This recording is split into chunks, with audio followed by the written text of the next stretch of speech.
Partie 1. Shalom. Shalom frères et sœurs dans le Christ Jésus. Que le Dieu plein de gloire vous bénisse partout où vous vous trouvez, et qu'il vous comble de ses richesses spirituelles et physiques. C'est avec une immense joie que j'écris aujourd'hui, à 7 heures du matin, pour partager la grâce que Dieu m'a faite le 1er janvier 2026. Bien-aimés, nous avons déjà entendu beaucoup de chrétiens dire, plus grand que, j'ai vu l'enlèvement, Jésus est revenu prendre son Église. Tu imagines combien de fois tu as écouté ce genre de témoignage, et pourtant cela ne t'a jamais vraiment effrayé. Cela ne t'a peut-être jamais poussé à te remettre en cause, à te réviser toi-même, ni même à essayer de te corriger pour être agréable au Seigneur.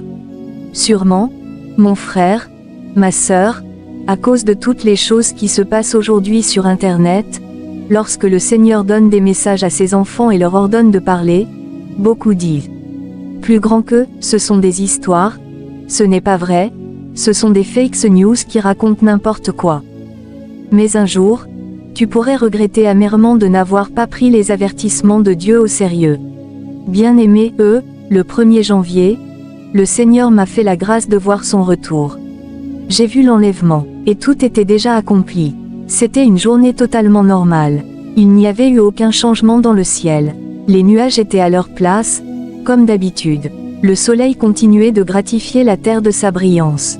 Les hommes vaquaient à leurs activités. Les églises célébraient et faisaient leur programme. Chacun continuait sa vie, sans savoir que quelque chose d'immense allait se produire. Pourtant, ce jour allait marquer la fin de beaucoup d'espoir. La fin, et le début d'une terreur que les hommes n'ont jamais vécue, qu'ils n'ont jamais redoutée. Bien-aimés, l'enlèvement était produit. Jésus était venu prendre son Église. Et il y avait un désespoir indescriptible dans toute la ville. Un désespoir dans le pays. Un désespoir dans le monde entier. Tous les médias en parlaient. C'est comme cela que beaucoup avaient compris que notre Seigneur était arrivé. J'ai vu quelques personnes, quelques saints monter avec le Seigneur, dans la ville ou dans le pays où je me trouvais. On pouvait les compter du doigt. Ils n'étaient pas nombreux. Bien-aimés, c'était terrible. C'était fort. Cela faisait peur. En quelques secondes, l'enlèvement s'était produit. Le désespoir était partout. Chaque femme, chaque homme marchait avec une douleur indescriptible, une crainte, une agitation. L'atmosphère entière était lourde. Moi aussi, je suis sorti dans ce désespoir.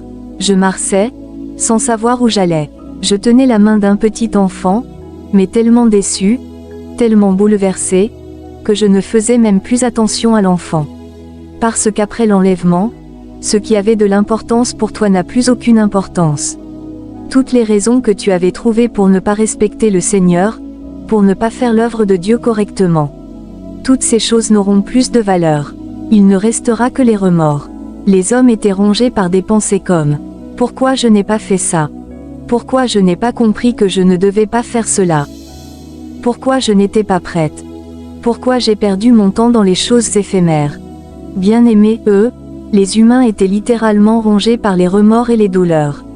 Luc 21h34. Plus grand que, prenez garde à vous-même, de peur que vos cœurs ne s'apesantissent par les excès du manger et du boire, et par les soucis de la vie, et que ce jour ne vienne sur vous à l'improviste. Luc 21h35-36. Plus grand que, car il viendra comme un filet sur tous ceux qui habitent sur la face de la terre. Veillez donc et priez en tout temps, afin que vous ayez la force d'échapper à toutes ces choses qui arriveront, et de paraître debout devant le Fils de l'homme.